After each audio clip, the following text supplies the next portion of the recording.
Olá, eu sou Carlos Gasparotto, estou falando diretamente de Birigui, a cidade pérola da Noroeste, a cidade do calçado infantil no noroeste do estado de São Paulo. É um prazer estar com vocês, trazendo essa palavra, uma palavra para o seu coração, que preencha o seu coração e que dê um norte, uma direção para a sua vida. Eu trago hoje uma palavra, a palavra é Esaú e Jacó, e a doutrina da eleição, parte 1. Vou falar em duas mensagens, que a palavra é muito extensa. Então, hoje vamos falar a primeira parte. Esaú e Jacó, que eram filhos de Rebeca, Isaac e Rebeca, né? Esaú e Jacó e a doutrina da eleição. Preste atenção na leitura desse texto que se encontra em Romanos, capítulo 9, versículos 11 e 12. Paulo falando sobre eles. Romanos 9, versos 11 e 12. Porque não tendo eles ainda nascido, nem tendo feito bem ou mal, para que o propósito de Deus segundo a eleição ficasse firme, não por causa das obras, mas por aquele que chama. Foi-lhe dito a ela, a Rebeca, o maior servirá ao menor. Está falando aqui de Esaú e Jacó, os gêmeos que se encontravam no ventre de Rebeca. Tá? Então é uma palavra profética dada para Rebeca, esposa de Isaac, que ela estava grávida de Esaú e Jacó. Essa passagem bíblica de Romanos 9, versos 11 e 12, é um dos textos mais utilizados pelos calvinistas para defenderem a ideia da eleição e da predestinação para a salvação. Eles dizem que Deus escolhe uns para ir para o inferno, escolhe outros para irem para o céu. E que aqueles que vão para o céu estão predestinados a irem para o céu por escolha deliberada de Deus. Essa doutrina é uma falsa doutrina, uma doutrina errada, porque ela anula a doutrina da fé. Nós sabemos que a salvação é pela fé, e não porque Deus designa quem vai ser salvo, quem não vai ser salvo. É uma doutrina absurda, segundo o nosso ponto de vista.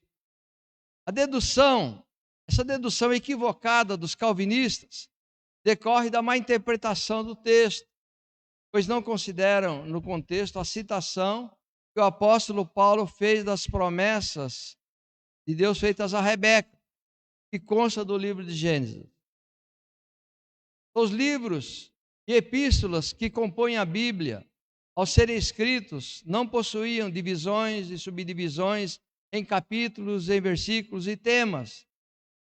Quando foram redigidos, também não havia nos textos títulos, subtítulos, elementos temáticos e subdivisões e outros, que foram introduzidos muito tempo depois, com o objetivo único de facilitar a localização e a citação de determinadas passagens. Ao redigir a carta de Romanos, o apóstolo Paulo desenvolveu o texto com apresentação, saudação, introdução, desenvolvimento e conclusão, de modo que para compreender a epístola se faz necessário considerar todo o texto, inclusive as citações do Antigo Testamento e o seu contexto. Por que a necessidade de fazer esse alerta? Para não incorrermos no mesmo equívoco cometido pelo pregador Spurgeon, na Inglaterra do século XIX. Spurgeon diz o seguinte: essas pessoas, numa tentativa tola de se livrarem da dificuldade do texto, tentam dizer que o texto se refere aos filhos de Jacó e o povo de Esaú, aos filhos de Israel e aos filhos de Edom. A própria Bíblia mostra que isso não é correto. Romanos, capítulo 9, versos 11 e 12, dizem, é Spurgeon que está falando, porque não tendo eles ainda nascido, nem tendo feito bem ou mal, para que o propósito de Deus, segundo a eleição, ficasse firme, o maior servirá ao menor. Esse versículo refere-se a Jacó e Esaú. Ele não se refere às nações de Israel e de Edom. O texto significa justamente o que diz: amei Jacó e odiei Esaú. Não devemos tentar alterar a palavra de Deus, diz Spurgeon. A interpretação que ele tem seguindo, como calvinista, ele era, seguindo a mesma tolice de João Calvino. João Calvino foi um dos reformadores da Igreja Católica no século XVI, por volta do ano 1550, junto com Lutero e outros, né? O que o texto quer dizer, o maior servirá ao menor? Minha explicação. Quando Deus disse a Rebeca, o maior servirá ao menor, ele não estava tratando de indivíduos, exatamente o contrário do que está falando Spurgeon na nossa introdução, né? O maior servirá ao menor. Ele não estava, então, tratando de indivíduos, mas de duas nações. Veja Gênesis 25, 23. E o Senhor lhe disse: duas nações há no teu ventre, e dois povos se dividirão das tuas entranhas. Um povo será mais forte do que o outro povo, e o maior servirá ao menor. O Spurgeon alega, né, que tem que interpretar a Bíblia conforme ela é. E a Bíblia, conforme ela é, diz que no ventre dela havia duas nações em litígio. Então, o texto está se referindo às duas nações que adviriam de Jacó e Esaú. Israel vem de Jacó e Edom de Esaú. Edom significa vermelho, né?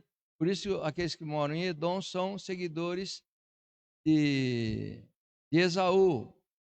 Eles são edomitas. E os judeus são judeus e israelitas, que descendem de Jacó. Então estavam sendo gerados dois povos no ventre de Rebeca, os edomitas e os israelitas, povos descendentes de Esaú e de Jacó, respectivamente. Quando Isaac abençoou a Jacó e a Esaú, abençoou a ambos, no tocante a eventos futuros, e não as questões do momento que os dois viviam. Veja Hebreus 11, 20.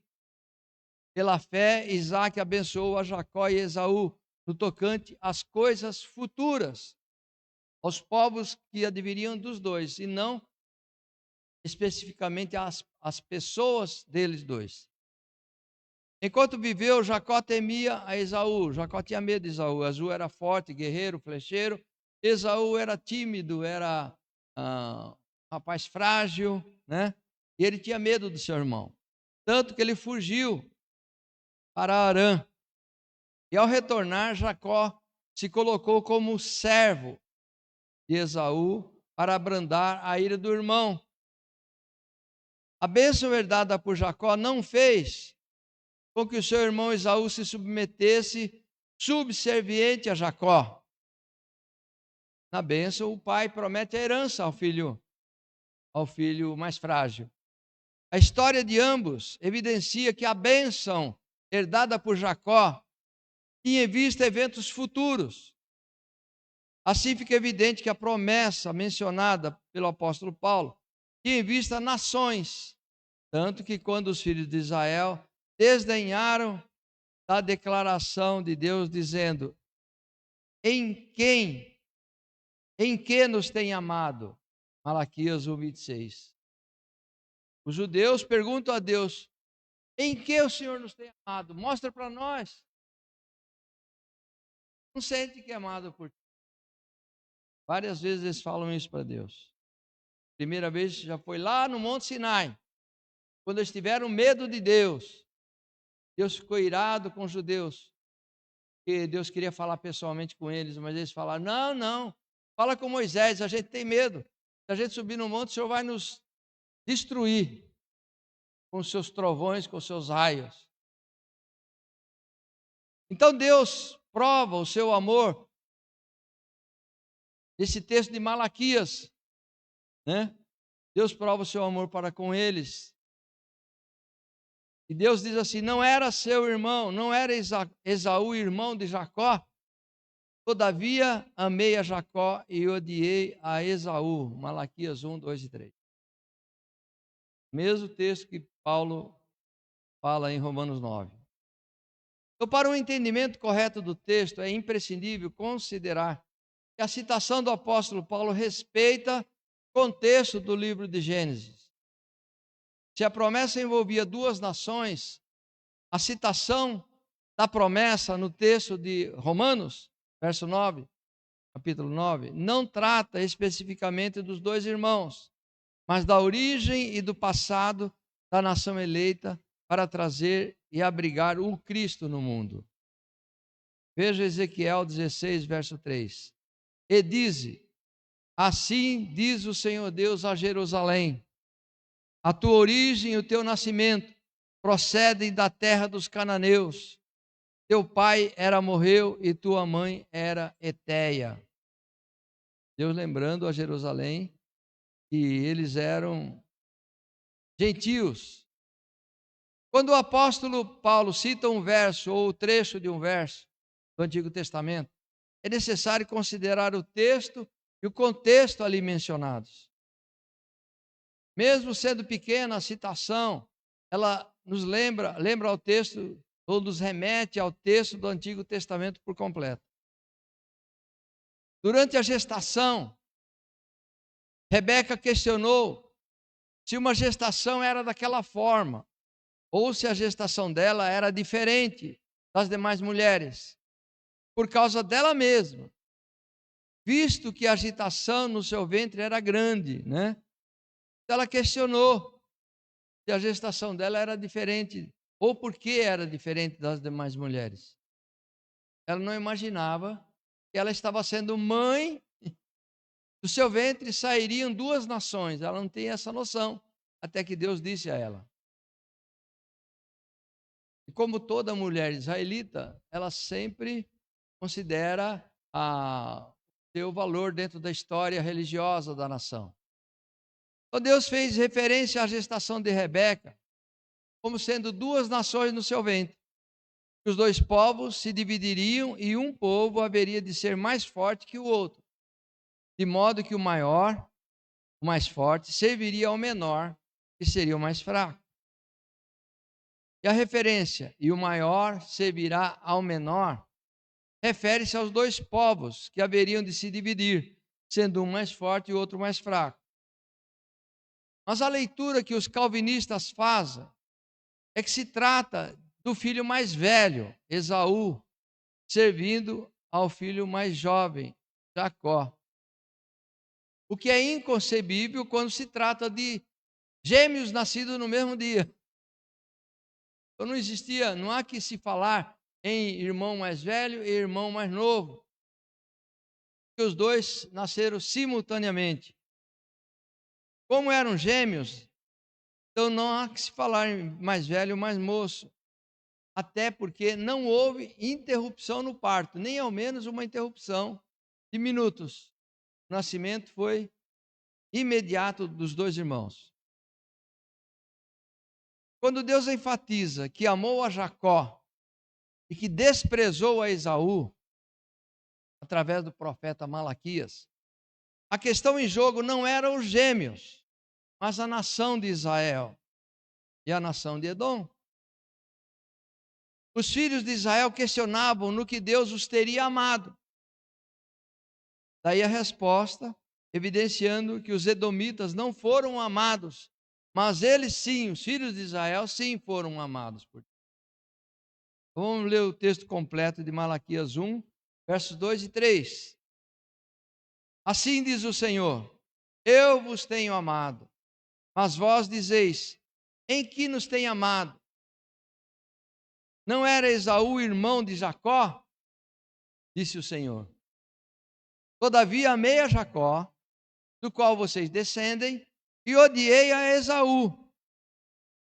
Fiz dos montes uma desolação e dei a sua herança aos chacais do deserto, se referindo ao país de Edom, dizendo que o país era uma desolação, era um país que não produzia alimentos. Então, o texto expresso em Malaquias está em consonância com o exposto pelo escritor de Hebreus, de que Esaú e Jacó foram abençoados com relação a eventos futuros, e não com relação ao presente dos dois irmãos. Agora vamos falar sobre o direito de primogenitura. Vamos fazer aqui uma digressão jurídica a respeito do direito de herança do mais velho. Do irmão mais velho, que tradicionalmente era o que tinha o direito de primogenitura.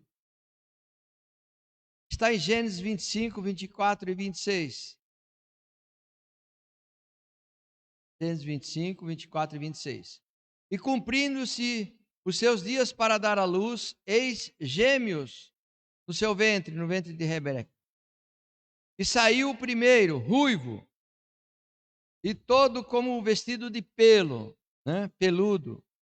Por isso chamaram o seu nome Esaú. E depois saiu seu irmão, agarrado a sua mão ao calcanhar de Esaú. Por isso se chamou o seu nome Jacó. Aqui fala por isso, mas não explica, né? O texto dá a entender que o nome Jacó foi dado por ele ter agarrado o pé do irmão. Como a gente diz, pegou no pé, né? Porque a palavra Jacó significa enganador. Então, no afã de nascer primeiro, o Jacó, que estava por baixo, estendeu a mão e agarrou no pé para tentar passar na frente do irmão. Aí você fala, ele estava tentando enganar o irmão, então vamos pôr o nome nele de Jacó. E era Isaac da idade de 60 anos quando gerou, novinho, né? Novinho. Quero lembrar para vocês que 60 anos era uma idade até nova para ter filhos, né? Embora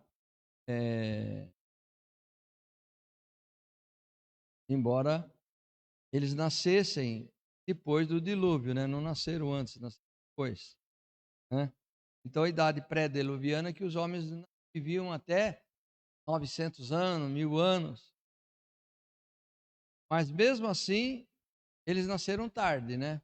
Porque para o povo pós-diluviano, como era Jacó e Esaú, como era Isaac e Rebeca, dar à luz aos 60 anos era uma idade já avançada para o tempo deles. Então Moisés, ao escrever o livro de Gênesis, deixou registrado o evento do parto de Esaú e de Jacó, por ser relevante para o nascimento de Jesus. Então a gente deve destacar que Gênesis não aponta Esaú como primogênito, mas como o primeiro a sair do ventre.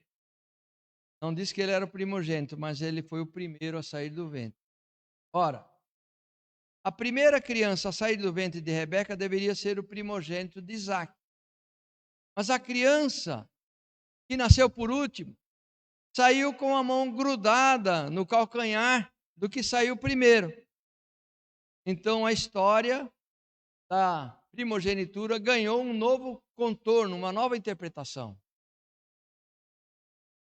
Quando uma criança nasce, se for a primeira a abrir a madre, será o primogênito. Mas no caso de Esaú e Jacó, essa questão não foi definida no parto, pois não houve interrupção do parto entre o nascimento de uma criança e outra. Embora Esaú tenha saído primeiro, a questão da primogenitura, que envolvia direitos de berço, não estava definida. Por exemplo, Ismael foi o primeiro filho biológico de Abraão, e Isaac, o único filho segundo a promessa. Estamos falando aqui de Abraão, o avô de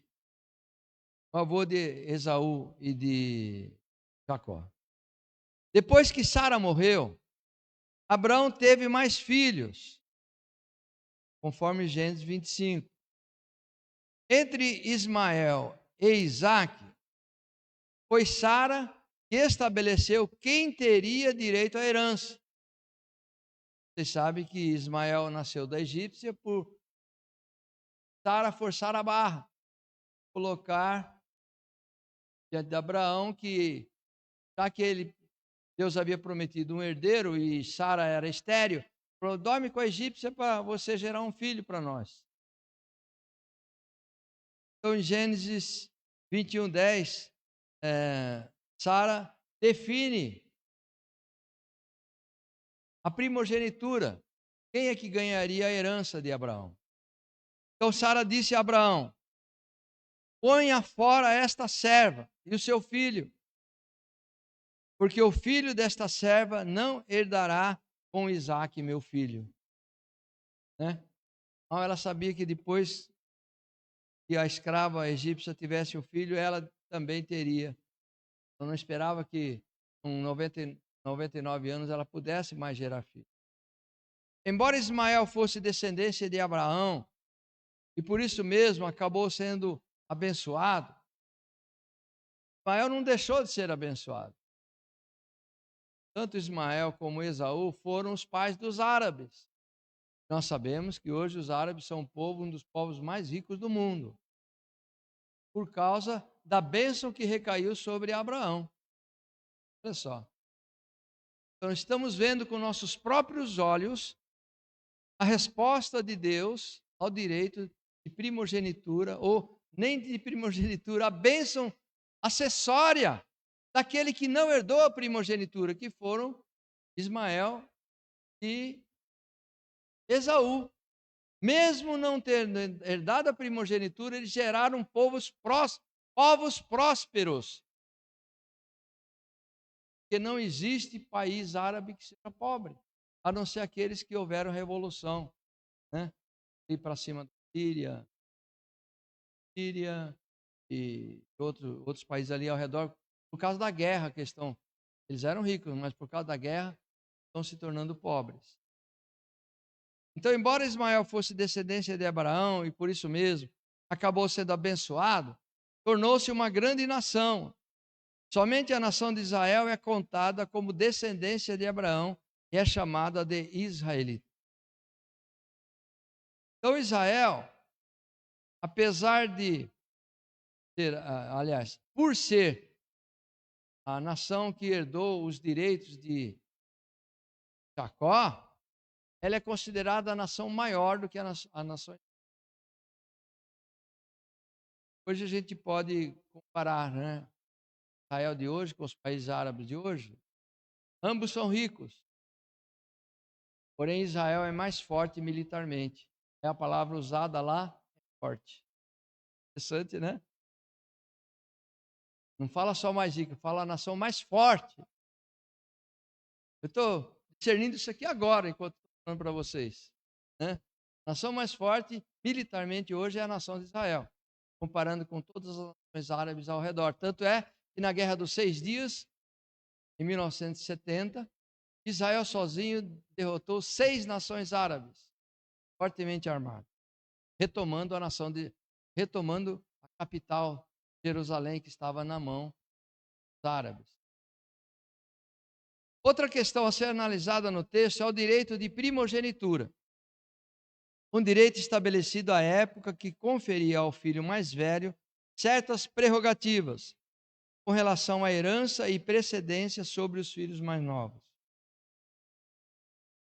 Em Gênesis 43, 33 diz assim: e assentaram-se diante dele o primogênito segundo a sua primogenitura e o menor segundo a sua menoridade, do que os homens se maravilharam entre si. A lei mosaica, muito antes do patriarca Isaac, disciplinou a questão do direito de primogenitura, nos seguintes termos. Deuteronômio 21, 15 a 17.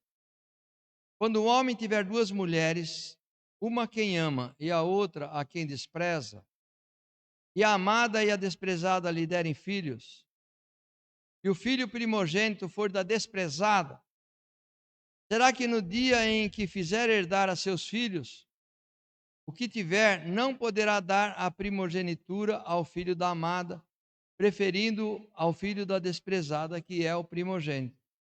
Mas ao filho da desprezada reconhecerá por primogênito, dando-lhe dobrada porção de tudo quanto tiver, porquanto aquele é o princípio da sua força, o direito da primogenitura dele. Portanto, o direito de primogenitura estava estabelecido muito antes de Esaú e Jacó virem ao mundo, e Deus não transtorna aquilo que é direito. Deus não transtorna aquilo que é direito, mas muitas vezes os homens interpretam erradamente a ação de Deus diante da lei, diante de sua própria lei. Como a bênção era do primogênito, Deus não transtornaria o direito de um para beneficiar o outro. Presta atenção. Esaú, na prática, era considerado o primogênito, nasceu primeiro. Porém, o fato de Jacó grudar no seu pé permaneceu indecisa a primogenitura. Como o nascimento de Esaú e Jacó não houve interrupção do parto, mas somente foram separados após o nascimento de ambos, visto que a mão de Jacó estava ligada ao calcanhar de Esaú, o direito de primogenitura não foi decretado naturalmente. Esaú não foi considerado o filho primogênito, tendo em vista essa discussão do filho que pegou no pé do mais velho. Do mais velho não, desculpa, falei errado aquilo que eu estou pregando, né? Daquele que viria a nascer primeiro. Então, somente neste caso, coube a negociação, somente nesse caso, coube a negociação entre Esaú e Jacó sobre o direito de primogenitura. Preste atenção nisso. Então se percebe, pela leitura da história de Esaú e de Jacó, que Jacó sempre esteve atento a essa questão, enquanto que Esaú achava ser algo de pequena importância. Vale destacar, então, que a negociação entre Esaú e Jacó para a venda do direito de herança se deu quando adultos, homens formados que já tinham a legalidade para decidirem, para agirem juridicamente, para assinarem contratos. Eles estavam plenamente conscientes de seus direitos e deveres e eram homens hábeis para exercerem seu direito pessoalmente. Então, aí vem a negociação de ambos. Gênesis 25, verso 29 e 34. Como é que Jacó comprou o direito de Esaú? E Jacó cozinhara um guisado, e veio Esaú do campo, estava ele cansado. E disse Esaú a Jacó: deixa-me, te peço, comer desse guisado vermelho, porque estou cansado. Por isso se chamou Edom, né? Era caçador, era ruivo. Aí o guisado era da cor dele, né? Cor vermelha. Ele citou a cor do guisado. Então disse Jacó: vende-me hoje a tua primogenitura. E disse Esaú: eis que estou a ponto de morrer. Exageradinho, né? Para que me servirá a primogenitura? Então disse Jacó: me jura hoje. E jurou-lhe, e vendeu a sua primogenitura a Jacó. Então Jacó deu pão a Esaú e o guisado de lentilhas. E ele comeu, bebeu e se levantou, fartou e saiu. Assim desprezou Esaú a sua primogenitura. Então, como só é possível a existência de um primogênito em cada família, depois de selado o negócio entre ambos, com juramento, o acordo entre os gêmeos não poderia mais ser desfeito. Mesmo se arrependendo e buscando com lágrimas reaver o direito ao qual abriu mão, Esaú não conseguiu reaver a sua primogenitura. E o livro de Hebreus fala muito bem disso, Hebreus 12, 17. A ninguém seja devasso ou profano, como Esaú, que por uma refeição vendeu o seu direito de primogenitura. Porque bem sabes que, querendo ele ainda depois herdar a bênção, foi rejeitado, porque não achou lugar de arrependimento, ainda que com lágrimas. Presta atenção. O que será que o texto chamou Esaú de devasso e profano? Tem alguma coisa a ver? Só. Isso é bíblico, princípio bíblico. Então Esaú é chamado de devasso. No grego, essa palavra se chama pornós, da qual originou a palavra no português pornografia. O devasso é pornós, como se fosse pornográfico, né? Uma pessoa moralmente devassa. Olha só, Esaú é nomeado de devasso, e não só de devasso, de profano, da palavra grega bebelos, né? Devasso e profano, pelo fato de abrir mão. Abrir mão é uma palavra grega também que diz apodidome. Que vem antes, né? Tony. Ou seja, sem dedos, né? Abriu mão. Literalmente a palavra apodidome diz sem dedos.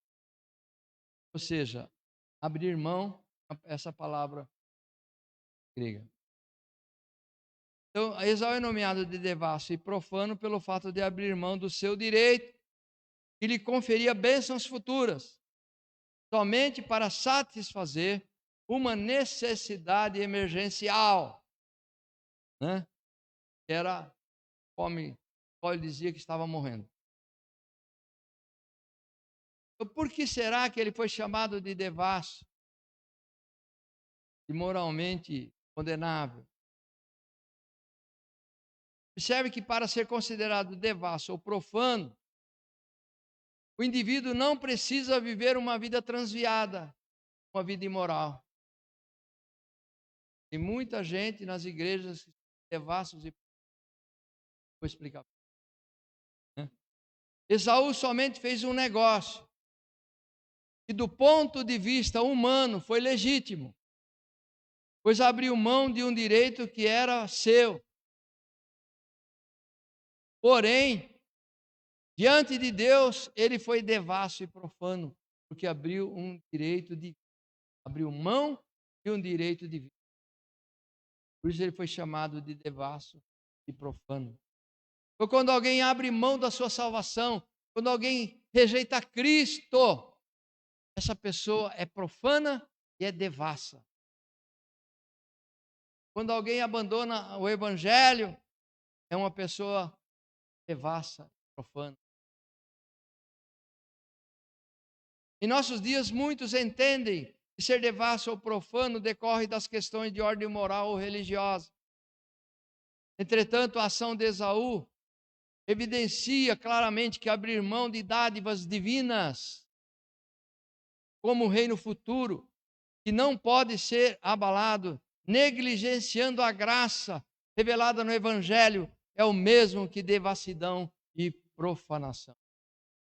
Quando alguém abre mão dos direitos divinos, quando abre mão de sua salvação, ela está sendo devassa e profana, porque abriu mão das bênçãos que Deus teria dado àquela pessoa, que ela rejeita. Como foi o caso de Esaú, que rejeitou a bênção da primogenitura. Provavelmente ele rejeitou a sua salvação, né? Porque estava abrindo mão de se constituir em povo de Deus. Estava abrindo mão da herança prometida a seu avô Abraão. Então, por que o apóstolo Paulo utilizou Esaú e Jacó para falar de eleição? Porque o apóstolo Paulo utilizou de Esaú e Jacó para falar de eleição. Algumas peculiaridades do texto de Romanos nos ajudam a entender o motivo de Esaú e Jacó serem citados, mencionados pelo apóstolo Paulo, para ilustrar a doutrina da eleição. Sim, eleição é uma doutrina, predestinação é uma doutrina. Nós temos ensinado você, né? O que significa eleição e o que significa predestinação. Antes de abordar no capítulo 9 as questões envolvendo a nação de Israel, o apóstolo Paulo fez no capítulo 8 um contraponto entre a lei e o evangelho. Contraponto entre a carne e o espírito. O erro de interpretação do capítulo 9 geralmente decorre de uma interpretação errada, do capítulo 8 em especial. E o erro de interpretação que se faz é do que é carne e do que é espírito. A leitura que muitos fazem do que é carne e espírito geralmente é enviesada, oblíqua, né? Dá contornos ao termo que não é o que foi sublinhado pelo apóstolo Paulo. Quando se fala em carne, muitos pensam que se trata de pecado sexual. E não é isso do que trata o texto. Então vejam Romanos 8:1. Paulo diz: portanto, agora nenhuma condenação há para os que estão em Cristo Jesus, que não andam segundo a carne, mas segundo o Espírito. Presta atenção no significado de carne e de espírito. O apóstolo Paulo define que a nova criatura, por estar em Cristo, é isenta de toda e qualquer condenação e apresenta o motivo, porque anda segundo o Espírito, ou seja, anda segundo o Evangelho, que é o poder de Deus para a salvação. Então, muitas vezes as pessoas confundem o Espírito Santo com a palavra. E quando a Bíblia menciona Espírito isoladamente, ela está se referindo ao Evangelho. E quando ela menciona Espírito Santo, sim, está falando da terceira pessoa da Trindade. Ok? Toda vez que você vê Espírito na palavra, se refere ao Evangelho ou à palavra de Deus, conforme no Antigo Testamento. E com essa conclusão, o apóstolo pontua que aqueles que andam segundo a carne são aqueles que seguem mandamentos de homens, que por tradição receberam, ou seja, os judaizantes, e pesa sobre eles toda a condenação, porque eles dão mandamentos para os homens seguirem, regras humanas. Muitas igrejas dão regras humanas, regras de homens para as pessoas, seus membros seguirem.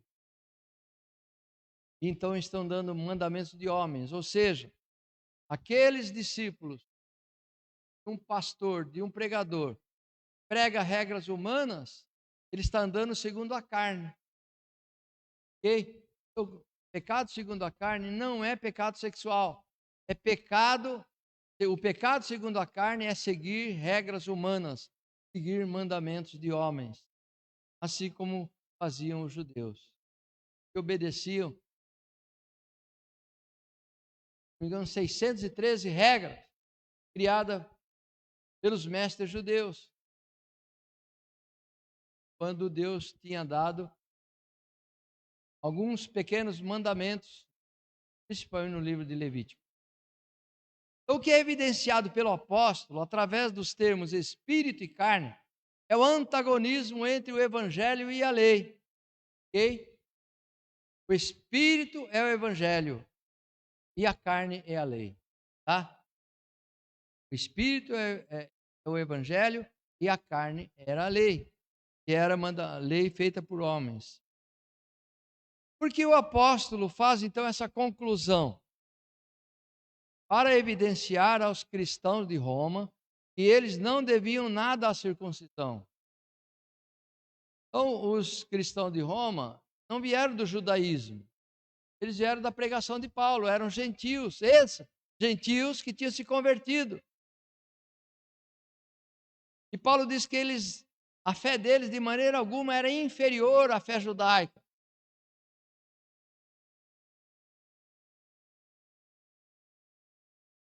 Porque, aliás, a fé cristã é superior à fé judaica, porque nós somos de Cristo. Cristo é nosso Salvador. Cristo que os judeus rejeitaram. Ainda hoje, judaizantes presentes no seio da igreja, ou que são judeus messiânicos, falam judeus messiânicos, muitos deles confundem a cabeça dos cristãos, sejam eles ex-judeus, ex-gentios ou judeus. A igreja messiânica são cristãos judeus, são judeus que se converteram ao cristianismo. Lá em Israel, os judeus não conseguem fazer essa distinção. Tá? Para os judeus, cristão é cristão e judeu é judeu. Mas existe uma igreja forte em Israel, que é a igreja cristã messiânica. A igreja cristã segue os costumes e festas judaicas. E no Brasil tem muitos destes judeus messiânicos pregando as regras judaicas, as festas judaicas e a lei judaica, o cumprimento da lei. Então, estes são dos quais Paulo condena no livro de Gálatas. Paulo escreveu uma carta aos Gálatas especificamente combatendo os judaizantes que queriam fazer o povo voltar ao cumprimento da lei, quando Cristo é o cumprimento da lei. De modo que os judeus de Roma, os cristãos de Roma que vieram em sua grande massa da idolatria, que não eram judeus, né? Paulo tenta dizer a eles que eles não deviam nada à circuncisão. A igreja cristã não devia nada à igreja judaica ou ao judaísmo, né? De modo que devesse se sujeitar a qualquer ordenança humana, que era andar na carne. Pois se seguissem qualquer das ordenanças do judaísmo, certamente eles morreriam. Estavam andando na carne. De outro lado, o livro de Romanos nos ensina que quando se mata a função do corpo por intermédio do evangelho, vês que aqueles que estão em Cristo crucificam o velho homem para que o corpo do pecado seja desfeito e a pessoa passa a viver espiritualmente, né? Porque quando nós crucificamos a nossa carne, nós morremos com Cristo. Isso é ser crucificado com Cristo.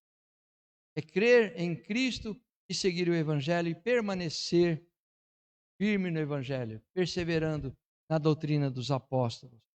Então, esses que crucificam o velho homem, então esses vivem porque Cristo nos dá uma nova vida. E os que vivem por meio do evangelho, então, não devem nada à doutrina dos homens, não devem nada à doutrina judaica, pois como são guiados pelo evangelho, são filhos de Deus. Porque são guiados pelo evangelho, eles são filhos de Deus. Em Romanos 8, 12 e 14, Paulo completa: de maneira que, irmãos, somos devedores, não à carne, ou seja, não ao judaísmo, não à lei.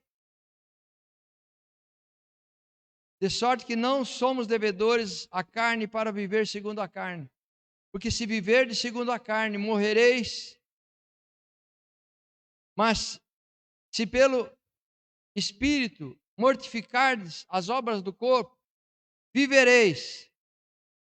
Porque todos os que são guiados pelo Espírito de Deus, esses são filhos de Deus. Quem é guiado pela carne não é considerado filho de Deus, mas filho do maligno.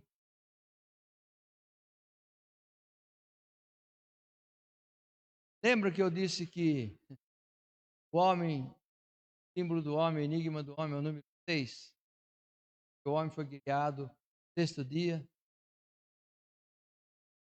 porque Deus disse para o homem que trabalhar até 6 dias por semana. Então o número do homem é 6.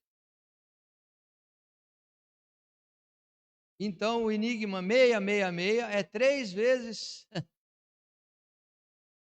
o número do homem, mas o enigma significa o dragão. 666 é o símbolo do dragão, né? Então, quem vive na carne é filho do dragão, porque segue mandamentos de homens, segue 666. Então, após evidenciar a inutilidade da lei para a salvação, o apóstolo ressalva que os cristãos são salvos em esperança, Romanos 8:24, e que foram chamados ao propósito de Deus.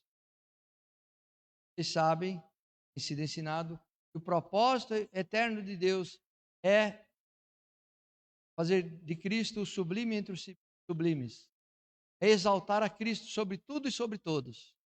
O propósito eterno de Deus é colocar a sua palavra acima de todos, e Cristo é esta palavra, como o próprio João, o apóstolo João definiu em João capítulo, versículo 1, no princípio era a palavra, e a palavra estava com Deus, e a palavra era Deus, se referindo a Cristo.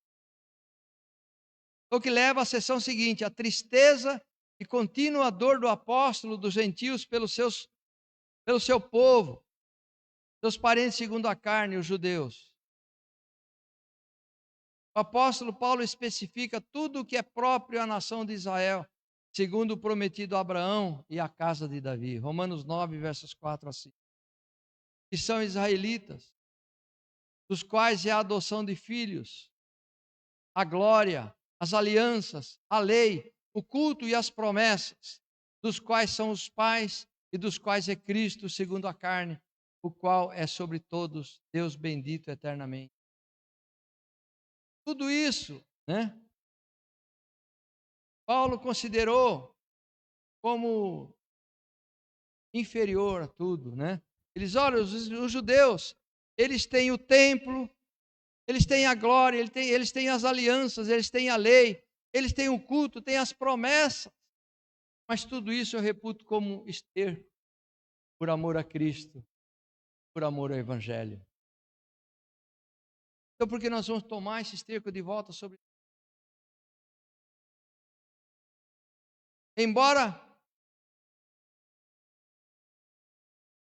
estamos dizendo se refira à nação de Israel, não significa que ser pertencente à nação é o mesmo que ser israelita. De igual modo, não é porque se é descendência de Abraão que será contado como filho de Abraão. E o apóstolo deixa claro, o problema não decorre da palavra de Deus como se ela tivesse falhado. Romanos 9, 6 a 8. Não que a palavra de Deus haja falhado, porque nem todos os que são de Israel são israelitas. Nem por serem descendência de Abraão são todos filhos, mas em Isaque será chamada a tua descendência. Isto é, não são os filhos da carne que são os filhos de Deus, mas os filhos da promessa é que são contados como descendência. Não era pelo fato de serem circuncidados que eles eram filhos de Deus. Ao serem circuncidados, se transformavam em cidadãos judeus.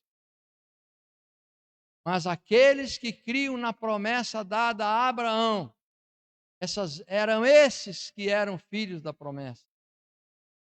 Veja que há distinção até no Antigo Testamento, na Antiga Aliança. Aqueles que confiavam na circuncisão para serem salvos eram aqueles que confiavam na carne. Não eram esses que seriam salvos, mas aqueles que confiavam na promessa de Deus, que Deus levantaria o descendente de Abraão, a semente da mulher, que esmagaria a cabeça da. Então, por que o apóstolo Paulo teve que destacar essas questões? Porque os judaizantes utilizaram o fato de serem israelitas e descendentes da carne de Abraão para se posicionarem como mestres e transtornarem a verdade do Evangelho, impondo aos cristãos a necessidade de andarem segundo a carne, ou seja, seguindo mandamentos de homens que faziam da carne de Abraão o seu braço. Em Jeremias 11:3, Deus ordenou a Jeremias: dize-lhe, pois, Dize-lhes, pois, Jeremias, assim diz o Senhor Deus de Israel: maldito o homem que não escutar as palavras desta aliança. Também aquele versículo: maldito o homem que faz do braço, que faz da força do seu braço a sua fé, né? Maldito o homem que confia no braço, ou seja, na sua força para ser salvo. Os judaizantes se diziam filhos de Abraão, ou seja, salvos, por descenderem da carne de Abraão. Isaac e Jacó, e através de genealogias, queriam encerrar qualquer questão. O apóstolo Paulo invoca a autoridade das Escrituras, demonstra que em Isaac seria chamada a descendência de Abraão, por causa de Jacó. E não como entendiam os judeus, que os filhos de Isaac seriam as descendências de Abraão. Em Gálatas 3,16, Paulo diz assim: ora, as promessas foram feitas a Abraão e à sua descendência. Não diz e as descendências, como falando de muitas descendências, mas como uma só, e a tua descendência, que é o Messias que haveria de vir. No verso 7, Paulo menciona a parte final de Gênesis 21:12. Porém, Deus disse a Abraão: não te pareça mal aos teus olhos acerca do moço e acerca da tua serva. Em tudo que Sara te diz, ouve a sua voz, porque em Isaque será chamada a tua descendência. Com isso, o apóstolo Paulo introduz o tema eleição, quando aponta como o povo de Israel é escolhido para trazer o Cristo ao mundo. E no versículo 9 apresenta a promessa, Romanos 9:9. Porque a palavra da promessa é esta: por este tempo virei e Sara terá um filho. E em Gênesis 18:14, haveria coisa alguma difícil ao Senhor? Ao tempo determinado tornarei a ti por este tempo da vida, e Sara terá um filho, diz o Senhor a Abraão. Então, primeiro veio a palavra da promessa, depois foi estabelecido o parâmetro da eleição, a descendência. A descendência prometida a Abraão é o parâmetro estabelecido por Deus para a eleição de Israel. E por isso mesmo, houve outra promessa anunciada a Rebeca: o maior servirá ao menor. Observe que quando o apóstolo Paulo confessa a sua profunda tristeza e contínua dor, a questão destacada é a descendência de Abraão. E um dos parâmetros pelo qual uma descendência é construída além do sangue, que é a primogenitura. Os judaizantes se apoiavam na promessa que dizia: em Isaque será chamada a tua descendência, para se dizerem filhos de Abraão. E o apóstolo Paulo, por sua vez, destaca que a promessa não foi somente com relação ao nascimento de Isaque, mas também com relação à gestação de Esaú e de Jacó, quando foi dito: o maior servirá ao menor, mostrando que a descendência de Abraão, além do sangue, foi definida pela primogenitura, como está escrito: amei a Jacó e odiei a Esaú. Porque Deus disse: amei a Jacó e odiei a Esaú? Porque os próprios filhos de Israel questionavam a Deus, que havia anunciado que os amava, né? Lembra de Malaquias? Capítulo 1, verso 2, parte A. Eu vos tenho amado, diz o Senhor, mas vós dizeis: em que nos tem amado? Como? Que amor é esse? Perguntavam os judeus para Deus. A resposta de Deus é acompanhada de prova. Malaquias 1, 2, a parte B. Deus responde para eles, mostrando a prova do seu amor. Não era Esaú irmão de Jacó? Não era Esaú irmão de Jacó? Será que não consideravam que Esaú era descendente da carne de Abraão? Todavia, como era direito de Jacó a primogenitura, Deus honrou o que era de direito. Ou seja, quando Deus escolhe Jacó, Deus escolhe porque era de direito de Jacó ser escolhido, porque ele comprara o direito de primogenitura. Não porque Deus achou Jacó mais bonitinho, mais magrinho, mais simpatizinho, mais simplesinho. Não foi por isso. Foi porque ele teve de direito o que lhe era de direito. Então, o amor de Deus consiste em dar a nós o que é nosso direito. Nós temos o direito de sermos salvos porque Ele nos deu um mandamento. É uma coisa, nós não somos melhor que nem Jacó, bonitinho. Não. Nós não somos bonitinhos para sermos salvos. Sermos salvos pelo mandamento que Ele nos deu.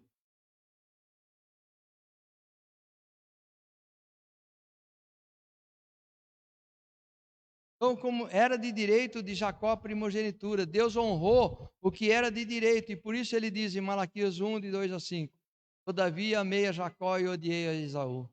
Fiz dos meus montes uma desolação e dei a sua herança aos chacais do deserto. Ainda que Edom diga: empobrecidos estamos, porém tornaremos a edificar os lugares desolados. Assim diz o Senhor dos Exércitos: eles edificarão, mas eu destruirei. Lhe chamarão termo de impiedade e povo contra quem o Senhor está irado para sempre. E os vossos olhos o verão e direis: o Senhor seja engrandecido além dos termos de Israel. O apóstolo Paulo utiliza Esaú e Jacó para evidenciar que Deus não torce o direito, Deus não distorce o direito.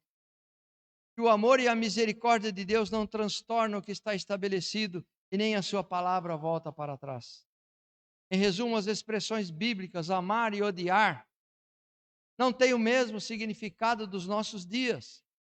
Dessa forma, quando Deus disse que amava Jacó, Ele estava dizendo que por Jacó obedecer a sua palavra, a recompensa seria receber o amor de Deus, que representa suprir o homem com o mandamento que o salve. Mas no caso de Jacó, significava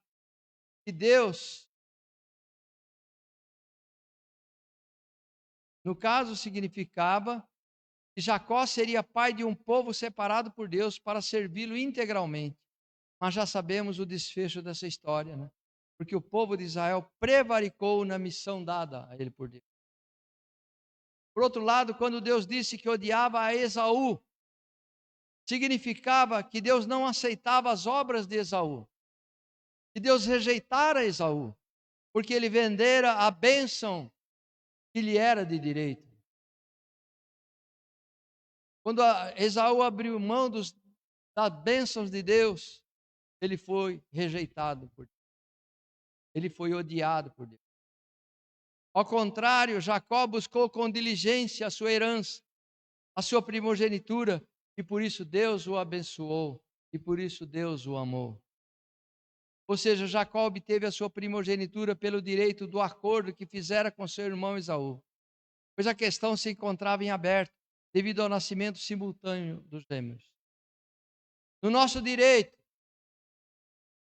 brasileiro, aqui diz que é um advogado, um acordo selado entre as partes que disputam litígio judicial tem o mesmo valor proferido por uma sentença de um juiz.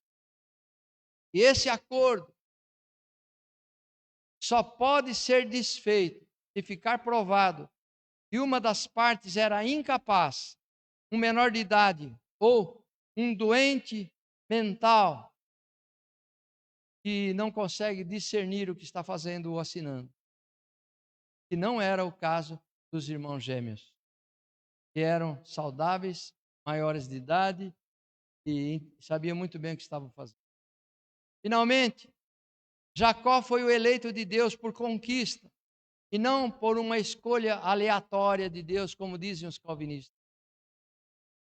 Da mesma forma, não existe afeição para a salvação.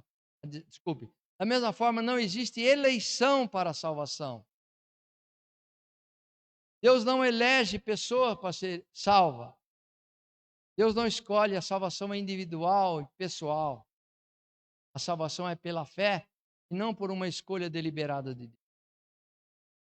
Além disso, existe eleição? Existe. Mas essa eleição não é individual, mas coletiva, de todos aqueles que creem em Cristo, perseveram no seu evangelho. Então, ao contrário, a eleição não é para sermos salvos, mas a eleição é para sermos santos e irrepreensíveis e co-herdeiros com Cristo, para cumprir o propósito eterno de Deus. A eleição é somente daqueles que já são salvos, ou seja, a igreja é eleita para ser santa e irrepreensível. A eleição não é individual, é para todo o corpo de Cristo. E em Efésios, capítulo 1, verso 4, para terminar, onde está escrito isso, em Efésios 1, 4, que Paulo diz: como também nos elegeu nele, antes da fundação do mundo, para que fôssemos santos e irrepreensíveis diante dele em amor. Nós não estávamos na fundação do mundo, mas Cristo estava. Então, é outra confusão que fazem desse texto. Deus não tem um banco de almas no céu para depois colocá-la num corpo no ventre de uma mulher, não. O único que é pré-existente, que existe nos tempos eternos, é Cristo, o eleito de Deus, e não nós, os homens. Nós nascemos quando nós vimos a concepção no ventre de nós. A nossa alma é gerada no ventre da mãe. Nosso espírito é gerado no ventre da mãe.